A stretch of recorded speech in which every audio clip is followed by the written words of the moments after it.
जहाँ पर कथाएं हो रही है वो बहुत बड़े बड़े लेवल पर, जो कि कथा में कथा कम करते हैं, सास बहू की कथा ज्यादा करते हैं। चल रही है, अनुरुद्धाचार्य जी भी बहुत प्रश्नोत्तरी कर रहे हैं, अपने लक्ष्य से भटक के प्रश्नोत्तरी चल रही है। कथा क्यों करवाई जाए?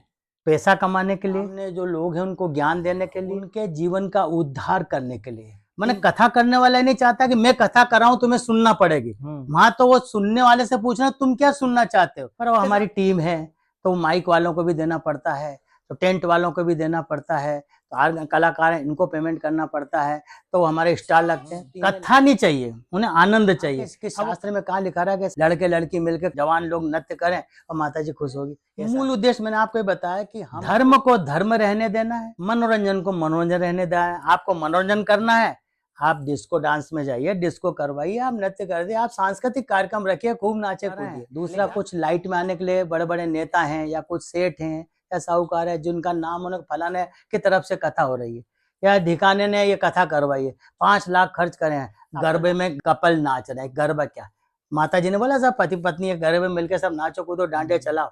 आजकल धर्म के माध्यम से अपना मनोरंजन करना चाहते हैं, इससे कुछ नहीं होता, इसे विधर्मियों को बोलने का मौका मिलता है। कथा में संगीत की कितनी उपयोगिता होनी चाहिए? संगीत होना भी चाहिए या नहीं? देखिए, जब सुखदेव जी ने कथा करी थी तो वहां तो कोई आर्गन वाला भी नहीं था, कोई ढोलक भी मैंने तो बजती नहीं सुनी। शास्त्र में लिखा कि मृदंग वादन चल रहा था। सुंदरकांड में वो एक अनुष्ठान है, हनुमान जी वहां पर, आप हनुमान जी को बुलाते हैं, हनुमान जी के यहाँ पर नृत्य देखने के लिए वहां बैठे हुए हैं, या आपके फिल्मी गाने सुनने के लिए बैठे हैं, या आपके जो वो खाटू श्याम को भजन सुनने बैठे हैं।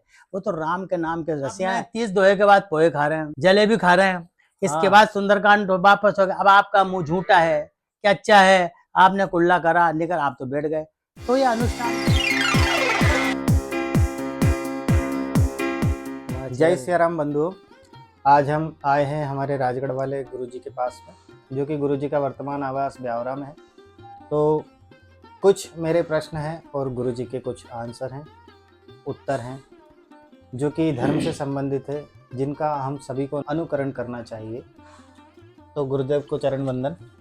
खुश रहो, आनंद। पहला प्रश्न मैं गुरुजी से करूंगा कि गुरुदेव, ये जो आजकल कथा व्यास, इनके विषय में मैं आपसे चर्चा करना चाहूँगा कि अधिकतर जगह पर ये देखा गया है आजकल जहाँ पर कथाएं हो रही है वो बहुत बड़े बड़े लेवल पर, मैं किसी का नाम नहीं लेना चाहूँगा, पर बहुत बड़े बड़े लेवल पर जो कथाएं कर रहे हैं, जो कि कथा में कथा कम करते हैं, सास बहू की कथा ज़्यादा करते हैं कि आप ऐसे रहो, आप वैसे रहो, वैसे रहो, लड़ाई झगड़े मत करो घर में। ये चीज़ें बताते हैं कथा में जो ईश्वर ने जो लीला की है उनका क्या उद्देश्य था, और आजकल जो कथाएं क्या हो रही है उसमें क्या किस तरीके से, मतलब कुल मिलाकर के कथा किस प्रकार से होनी चाहिए, उसका सही स्वरूप क्या होना चाहिए, इस पर प्रकाश डालिए गुरुदेव। पहले तो मैं आपको यह बता दूं कि आपने मुझे इस लायक समझा कि मैं कुछ उत्तर दूं। तो हमारे रवि भाई हैं ये हमारे खास शिष्य में से भी हैं, और वक्त ज़रूरत हम आपस में मिलते रहते हैं। तो इनके कुछ प्रश्न हैं। वैसे तो आजकल प्रश्नोत्तरी बहुत चल रही है, अनुरुद्धाचार्य जी भी बहुत प्रश्नोत्तरी कर रहे हैं। हाँ, और जवाब चल रहा है, वो अपने लक्ष्य से भटक के प्रश्नोत्तरी चल रही है। तो हित प्रेमानंद जी का भी यही चल रहा है। तो ये तो सब बातें हैं। अब मैं मूल मुद्दे पर आता हूँ। कथा भागवत जो भी कर रहे हैं या रामायण कर रहे हैं, पहले तो हमें यह सोचना चाहिए कि हम कथा क्यों कर रहे हैं। पैसा कमाने के लिए, या कुछ सामने जो लोग हैं उनको ज्ञान देने के लिए, या उनके जीवन का उद्धार करने के लिए। 3 बातें होती हैं। कोई भी व्यक्ति जब कुछ पूछने आता है तो कुछ जिज्ञासु होते हैं, कुछ मुमुक्षु होते हैं, और कुछ ज्ञान प्राप्त करने के लिए आते हैं। 3 प्रकार के लोग आते हैं। तो कथा में आप उनको क्या ज्ञान देना चाहते हैं, या उनकी समस्या का समाधान करना चाहते हैं, या फिर आप उनको मोक्ष दिलाना चाहते हैं। ये सारे उद्देश्य लोग भूल चुके हैं। सिर्फ वो कथा जो पौराणिक है न, तो पूरी तरह से उस कथा को कहते हैं ताकि हमको लगे कि भाई पूरा कथा भागवत में यह है और ऐसा हुआ था। बीच बीच में से कुछ प्रसंग ले लेते हैं, कुछ छोटे मोटे श्लोक सुना देते हैं, और उसके बाद सामने वाले को मनोरंजन करने के लिए नाचा कूदी नृत्य करने लग जाते हैं। राधे राधे हो जाता है, कहीं क्या हो जाता है कि कीर्तन भजन, ये भागवत भजन का माध्यम हो गया है। ये उचित नहीं है। सर्वप्रथम तो आप पहला अपना उद्देश्य बताएं कि आप पैसा कमाना चाहते हैं या आप वास्तव में लोगों को ज्ञान देना चाहते हैं, या फिर कोई व्यक्ति अपना मोक्ष प्राप्त करना चाहता है तो उसको मोक्ष दिलाने के लिए कुछ बातें बताना चाहते हैं, क्योंकि भागवत तो मोक्ष का ही कारण था। परीक्षित ने जो भागवत जी सुनी थी उसका कारण यही था कि 7 दिन में वो मर जाएगा, 7वें दिन, तो उसे अपना उद्धार करना था। तो उसने सुखदेव जी को बुलाया और वो भागवत जी हुई, जिसमें काफ़ी ऋषि मुनि भी थे। सवेरे से लेकर शाम तक मैंने ऐसा सुना है कि काफ़ी दिन और रात तक वो प्रवचन चलते रहते थे। सामने वाला थोड़ा बहुत पानी पिया नहीं पिया और सुन रहा है, क्योंकि उसे अपना उद्धार करना है। आजकल ऐसा कुछ उद्धार नहीं, आजकल सिर्फ कथा को मनोरंजन कर लिया गया। उस मनोरंजन के हिसाब से वो मनोरंजन हो रहा है, इधर कथा व्यास को पैसा मिल रहा है। तो दो ही प्रकार से भला चल रहा है, वो आनंद ले रहे हैं और वो अपना पैसा लगा रहे हैं। दूसरा, कुछ लाइट में आने के लिए बड़े बड़े नेता हैं या कुछ सेठ हैं या साहूकार है जिनका नाम उन्हें फलाने की तरफ से कथा हो रही है, या ढिकाने ने ये कथा करवाई है, 5 लाख खर्च करे हैं। अब तो लाख छोड़ो, आजकल करोड़, शायद मैंने सुना करोड़ों तक खर्च कर रहे हैं। तो ये भागवत का उद्देश्य नहीं है। भागवत का उद्देश्य है जो कथा है वो कथा के माध्यम से कथा जैसी कथा करें। बीच में आप सासू बहू का वर्णन कर रहे हैं, उनकी समस्या बता रहे हैं, मजाक उड़ा रहे हैं, कुछ क्या कर रहे हैं, आप मूल उद्देश्य से भटक गए।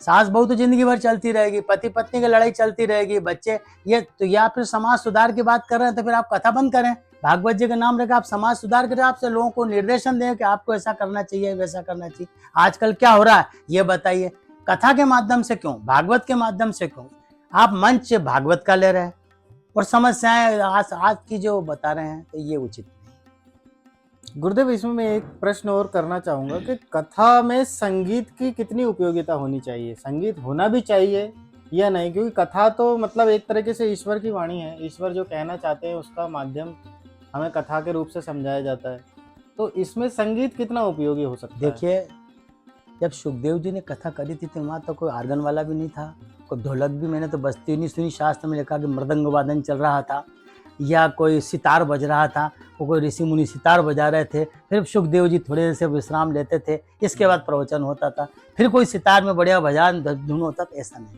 फिर गुरुदेव, ये जो आजकल कथा तो यदि 3 घंटे की कथा हो रही है, ये संगीत और उसमें 1.5 घंटे का आपने म्यूजिक ही लगा दिया, केवल लोग 10-12 भजन ही कर दिए। एक भजन यदि मान लो आपका 10 मिनट का भी हुआ तो वो कितने देर हो गई? 10 भजन में 100 मिनट हो गए। 100 मिनट मतलब लगभग 1 घंटा 40 मिनट। इतना समय तो आपका केवल भजन कीर्तन में ही निकल गया। उन्हें कथा नहीं करनी, उन्हें जो कथा करवा रहा है उसको पूछना रहता है कि तुम क्या चाहते हो। मैंने कथा करने वाला नहीं चाहता कि मैं कथा कराऊं तुम्हें सुनना पड़ेगी, वहां तो वो सुनने वाले से पूछना तुम क्या सुनना चाहते हो। कैसे आप मजा आ जाना चाहिए, आनंद चाहिए हमें। तो उन्होंने कहा आनंद है तो ठीक है, तो आप तो भजन खूब बढ़िया गाना, बहुत अच्छे से गाने बजाने वाली लड़कियों को, औरतों को, आदमियों को, सबको लिया, कलाकारों को लाए आप, तो हम पूरा पेमेंट करेंगे। हमें कथा में आनंद आना चाहिए, कथा नहीं चाहिए, उन्हें आनंद चाहिए। अब वो कथा से आनंद आए या भजन से आनंद आए या फिल्मी गानों से आनंद आए या कोई नृत्य कर रहा है उससे आनंद आए। आजकल तो मैंने भी देखा है कि लोग स्वांग रख के आ रहे हैं। जन्माष्टमी जन्म हुआ तो वासुदेव बन के आ रहे हैं, उसमें बैठ के कन्हैया जी को सुपड़े में ला रहे हैं। रुक्मणी विवाह आ रहा तो रुक्मणी बन रही है, कृष्ण भगवान आ रहे हैं। सुदामा चरित्र में सुदामा आ रहा है। तो आप नाटक भी कर रहे हैं, रासलीला भी कर उसमें समाहित कर लिया, संगीत भी समाहित कर लिया है और प्रवचन भी दे रहे हैं। तो ये सब मिक्स कर दिया है सिर्फ आनंद के लिए। आनंद एक अलग बात होती है और एक आपको कथा जानना है वो अलग बात है। अच्छा गुरुदेव, एक प्रश्न और करना चाहूँगा, कथा क्यों करवाई जाए, उद्देश्य क्या होना चाहिए? हाँ तो यही है ना, ये उद्देश्य पूछ ही नहीं रहा ना। प्रवचन करता है भागवत कथा व्यास कहाँ पूछ रहा है कि आप क्यों कथा कराना चाहते हैं। उनको तो वो चाहते हैं कि आप कथा कराओ और हमें 5 लाख रुपए दो, हमें हमारा सारे इन कलाकारों का पेमेंट कर। अब कुछ लोगों को मैंने सुना मैं तो कुछ नहीं लेता हूँ, पर वो हमारी टीम है तो माइक वालों को भी देना पड़ता है, तो टेंट वालों को भी देना पड़ता है, तो हर कलाकार हैं इनको पेमेंट करना पड़ता है, तो हमारे स्टॉल लगते हैं। तो इन्हें लाने की ज़रूरत क्या है? आप स्टॉल क्यों ला रहे हो, आप टेंट क्यों लगा रहे हो, आप अच्छा माइक क्यों रख रहे हो? आपको तो ज्ञान देना, सामने वाला अपने हिसाब से माइक लगाएगा, आपको ज्ञान प्राप्त उससे करना है, लेना है तो वो व्यवस्था करेगा। आप तो आपके बैठ जाइए स्टेज पे, साउंड खराब है तो आप उसको बोलो भैया तुझे सुनाई नहीं दे रहा था, हमारी क्या गलती, तूने साउंड खराब लगा। आजकल तो गुरुदेव कथाओं में झांकियां भी बनने लग गई है। हाँ वही तो बोल रहा हूँ, अब कथाओं में झांकी चल रही, तो ये सब क्या मनोरंजन कर लिया कथा को। अब सुंदरकांड में मैंने आज तक देखा सुंदरकांड क्या होता है, सुंदरकांड में वो एक अनुष्ठान है, हनुमान जी वहां पर, आप हनुमान जी को बुलाते हैं, हनुमान जी के आप नृत्य देखने के लिए वहां बैठे हुए हैं, या आपके फिल्मी गाने सुनने के लिए बैठे हैं, या आपके जो वो जो राधे राधे के भजन चल रहे हैं, कृष्ण जी के भजन चल रहे हैं, खाटू श्याम का भजन सुनने बैठे हैं, वो तो राम के नाम के रसिया हैं, राम नाम के रसिया, उन्हें राम नाम चाहिए। आप सुंदरकांड सुंदरकांड की तरह से करिए। आपने 30 दोहे के बाद पोहे खा रहे हैं, जलेबी खा रहे हैं, इसके हाँ। बाद सुंदरकांड वापस हो गया, अब आपका मुंह झूठा है क्या अच्छा है, आपने कुल्ला करा लेकर आप तो बैठ गए। तो ये अनुष्ठान को खत्म करके इन्होंने सुंदरकांड भी मनोरंजन का साधन, तो आजकल भागवत मनोरंजन साधन, सुंदरकांड मनोरंजन का साधन। अब एक और आप सोचेंगे कि बहुत ज्यादा बोल रहे हैं, गरबे में भी आनंद, कपल नाच रहे हैं, गरबा क्या, माता जी ने बोला सब पति पत्नी गरबे में मिलकर सब नाचो कूदो डांडे चलाओ, उससे माता जी खुश हो जाएगी। और आपका इसमें क्या धर्म, आप क्या बताना चाहते हैं? गरबे का गुरुदेव एक मैं बात बताना चाहूंगा। मैं गया था एक बार गुजरात, तो वहां पर मैं जिस घर पे रुका था उन्होंने बोला था आज अपने यहाँ पर गरबा होगा, आप आइए। अब मैं टेंशन में आ गया, मुझे डांस करना आता नहीं, उन्होंने बोला कि गरबा करना है। अब मेरे दिमाग में यही सेट है, गरबा मतलब डांस। फिर मैंने उनको बोल दिया मेरे को नहीं आता, मैं आपका बैठ करके देखूंगा, आप कीजिए। तो वो 10-12 लेडीज इकट्ठी हो गई वहां पर, और वो बैठे आराम से, उनने भगवान की तस्वीर रखी, प्रसाद प्रसाद और अगरबत्ती वगैरह उनके हिसाब से पूजन वगैरह शुरू की। वो पूजन के बाद में उन्होंने भजन गाए, जैसे अपने यहाँ पर जगराता नहीं होता, जागरण जो होता है, वहां पर गुजरात में गरबे का मतलब ईश्वर की आराधना, ये मतलब है, मतलब वो भजन है, ये सही, वो डांस नहीं है। ये सही किया, ये सही बात है, जगराता या पंजाब में जगराता चलता, सही कहा। और आजकल जो अपने यहाँ पर यदि गरबा नाम सुनते तो उसमें तो वो डांस याद आता है। और आजकल गुरुदेव ये इस विषय में भी मैं आपसे प्रकाश चाहूंगा कि जो गरबे में भजन की जगह पर फिल्मी गाने बजाए जा रहे हैं, फिल्मी गानों पर लोग नाच रहे हैं, वो किस प्रकार से गरबे को मतलब फील करेगा, मेरे को तो समझ में नहीं आता। मैंने आपको मूल उद्देश्य बताया ना कि आजकल धर्म के माध्यम से अपना मनोरंजन करना चाहते हैं, धर्म के माध्यम से अपने सुख लेना चाहते हैं। अब जैसे आपने कभी सुना होगा कि साहब भैरू जी को शराब चढ़ती, प्रेम से शराब पीते हैं और भैरू जी को पिला रहे हैं उज्जैन में, और उज्जैन और जगह जहाँ जहाँ भी माता जी को भोग लगता है तो माता जी को शराब का भोग लगा रहे हैं, खुद पी रहे हैं। माता जी वहाँ जिंदा पी रही है क्या? और माता जी आपको कह रही है कि मेरे लिए शराब लाओ, कि मेरे लिए मीट मटन, तो अपने सुख को भोगने के लिए धर्म को इन्होंने आड़ बना लिया। अब उन्हें नाच नृत्य करना है, अपने कपल रखना है, झूठ छाटने, कौन सी लड़की को लड़का छाटना, लड़के को लड़की छाटना है, एक धर्म का माध्यम बनाया और नाच कूद रहे हैं, और कहना हम तो माता जी का गरबा कर रहे हैं। इससे कुछ नहीं होता, इससे विधर्मियों को बोलने का मौका मिलता है।